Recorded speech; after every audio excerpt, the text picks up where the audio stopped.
Welcome everyone to this lesson on the Harry Potter theme song. This is called Hedwig's Theme. I chose this song as a follow-up to my previous lesson on key signatures because this song we use a lot of the black keys pretty frequently here. We're going to have a key signature to work with. We're going to have quite a few accidentals in here, so we're going to be using some of that knowledge throughout this video. If you haven't checked out that video, I recommend you do. If not, no worries, I'll go ahead and explain those concepts as we go through the song here. All right, so here is the sheet. I'll have this linked below so you can have it pulled up and to refer to while you practice. So we have our time signature at 3/4. That means each measure here is going to contain 3 beats. If you are playing with a metronome, make sure you do set it to 3/4. Otherwise, it's going to sound a little bit off as you play.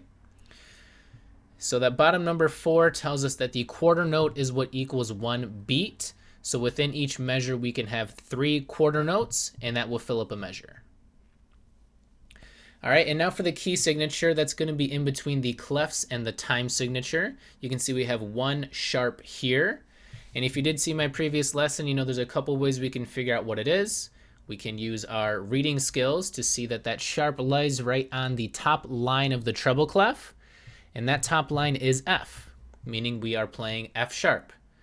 Another way to do it was by looking just at the number of sharps. We have 1 sharp, and the acronym I gave in that other video was Father Charles Goes Down and Ends Battle. That accounts for every note and the order that they appear in the key signature. We have 1 sharp. The first letter to that is F, so we know that is F sharp. If we had 2, we know we could just keep going with that acronym and go Father Charles, F C. All right, but in this case, it's just the 1, so we know it is F sharp. So in terms of our key signature, this means that every F we read throughout this entire sheet of music, we will assume it is F sharp. For the remainder of the keys, we'll assume that they are naturals unless there's an accidental symbol next to the note to tell us otherwise. All right, this is a fairly easy arrangement that I put together here. It's pretty much a beginner playing level. I did only the right hand to go through this main part of the melody, just so we can go through and talk about key signatures while we play it without it being too difficult to play. All right, and let's do it now. All right, so this first line is going to be starting off with a very recognizable melody if you're familiar with these movies. We're going to be starting off with a B, and that is the B right below middle C. That's how it's written here. But if you do look, I did write on here that we are playing 1 octave higher than written. It's commonly written down here just because this is more commonly, it's easier to place it on the staff that people are familiar with.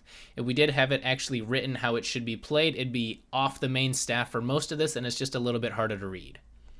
So this is reading as the B right below middle C as the first note, but the one you want to play is actually the B 1 octave higher,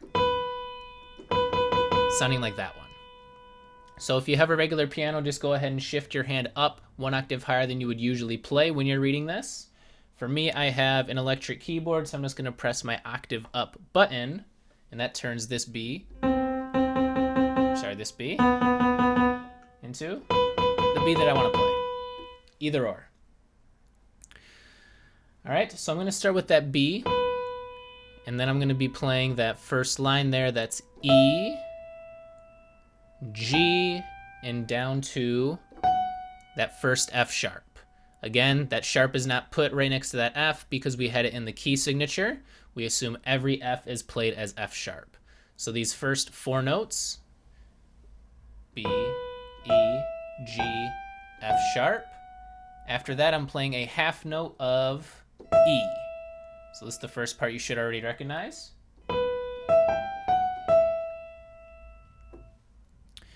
All right, and so you can see we have quarter note, just 1 beat on the B. E is played as a dotted quarter note. If you're not familiar with those, that is going to be 1.5 beats. G for the half beat, or G, sorry, for the 8th, making up half of a beat. And we have F sharp on a quarter note, and we have E playing a half note there, taking up 2 beats.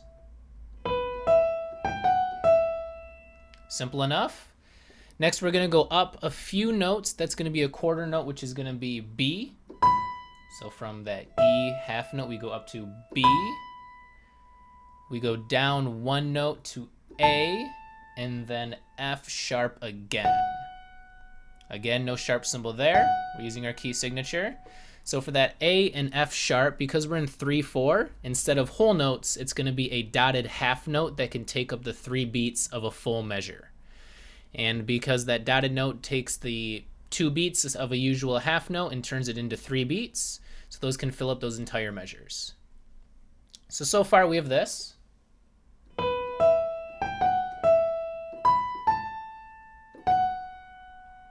Okay, pretty good part so far. I'm going to keep moving on. We can see this is going to start similarly to what we played before. We're going to be playing E, G, F sharp again. Those 3 notes. And what we play after here is going to be a little bit different. We have our first accidental in here, and we can see that is a D, and next to it we have the sharp symbol, so we're going to be playing this one as D sharp. Right there. And then another accidental right after it, that is the natural symbol. A natural symbol next to F turns F sharp into the white key of F. So these 2 notes are D sharp up to F. Right there. And then we finish off this line going down to B, playing a dotted half note for 3 beats of that measure. So these last 3 measures we just looked at are going to be starting off with this E, G, F sharp, down to D sharp, up to F, finishing on B. So I'll play this whole line together here, just like this.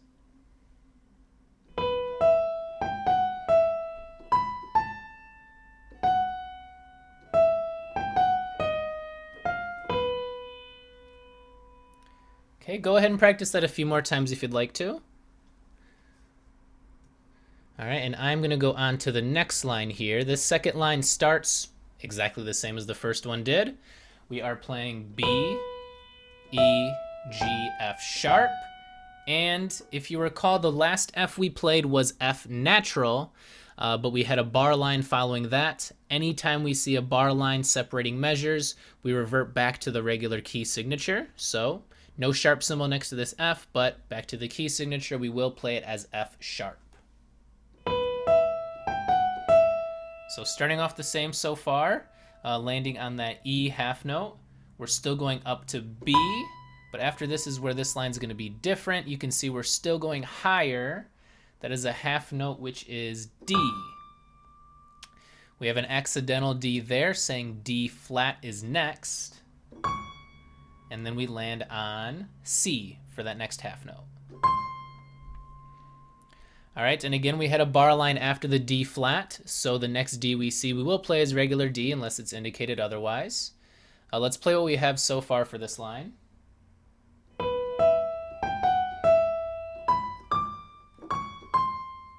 Okay, so when we get up to that D, we just go down 1 note at a time. D, D flat, C. After that, we have another accidental that is A with a flat symbol next to it. We'll play that A flat note. And then we're going back up to C. That is a dotted quarter note taking up 1.5 beats. From C, we go down 1 note at a time, just like we did when we played that D. From C, we're going to play B, and then A sharp or B flat. And from there, we're going to go all the way down to the octave lower B flat down here. Okay, so that gets a little bit trickier here. I'm going to play out that line that we just did so far.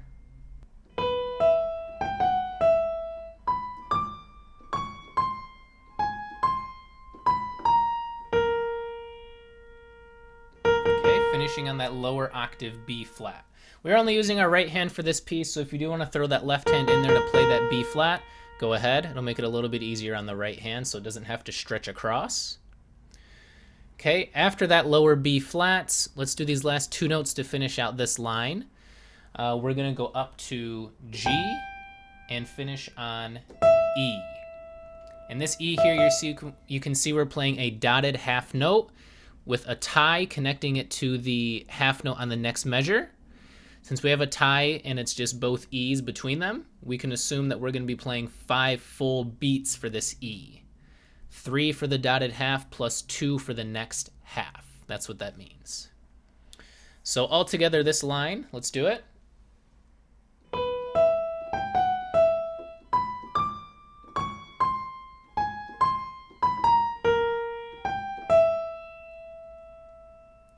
Okay, and let's go ahead and just tie both of these lines together now. Both of them together here are gonna sound like this. This is all the way from the top.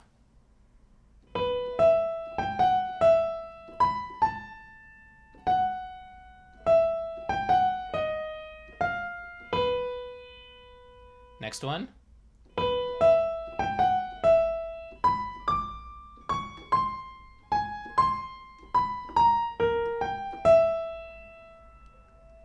Okay, first 2 lines down. Let's keep on going.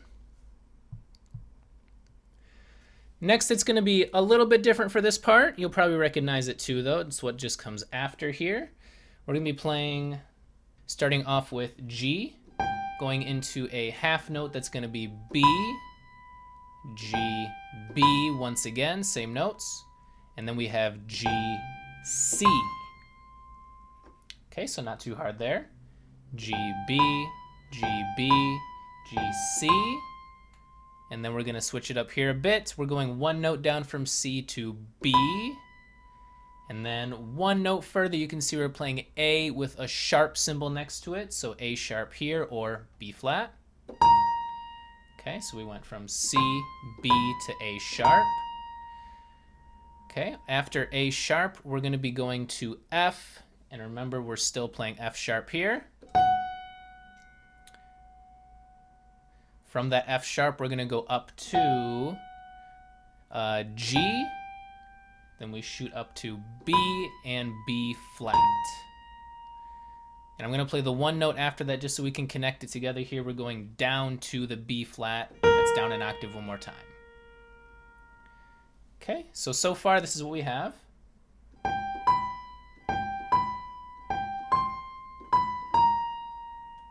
And then we play that F sharp here. Okay, and there it is. So let's finish it off. We got 2 more notes to this line. You can see we went from B flat, and now the next note is a B natural.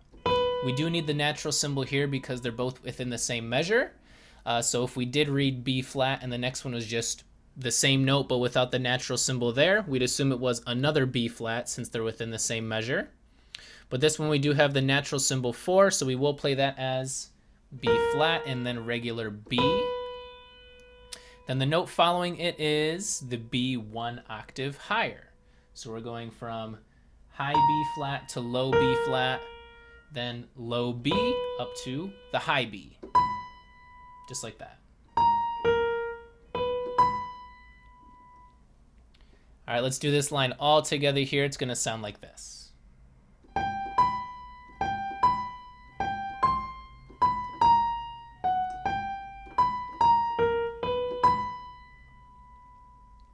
And again, we're finishing off this B with a dotted half note. It's being tied to the next measure to another half note, so we're playing that one for a full 5 beats as well. And after that, it's going to lead us into a part that's going to start just the same as this one. You can see we have quarter note of G up to half note B, quarter note G, half note B, quarter note G. Instead of going up to C, we go 1 higher to D this time. Then we're reading a D flat, and next measure is half note of C.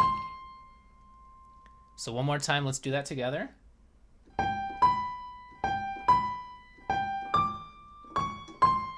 Finishing off on that C, which is the half note on the 29th measure. All right, let's finish this thing off. Only a few more left.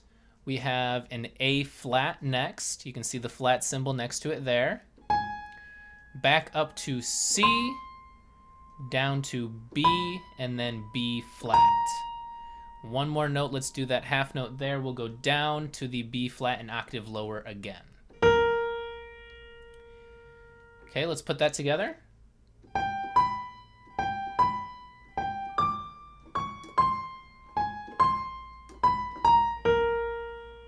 And 2 more notes left to this thing. We're going to be playing a G. That's the quarter note G, and finish it off on an E. An E with 2 ties between 2 dotted half notes. This will play for a full 6 beats to finish off the song. So here's the last 2 lines all together.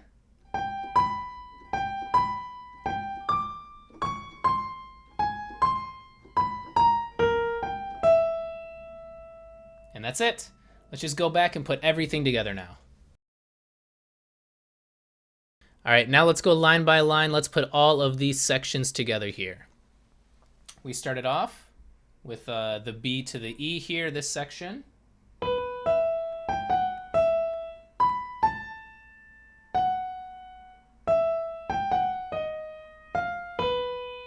Okay, first line, second line, here it comes. And we went up to D.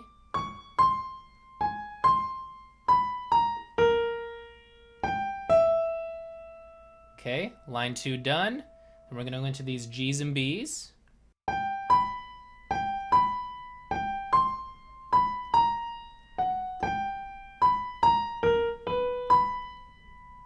One more set of these G's and B's. Up to the D this time.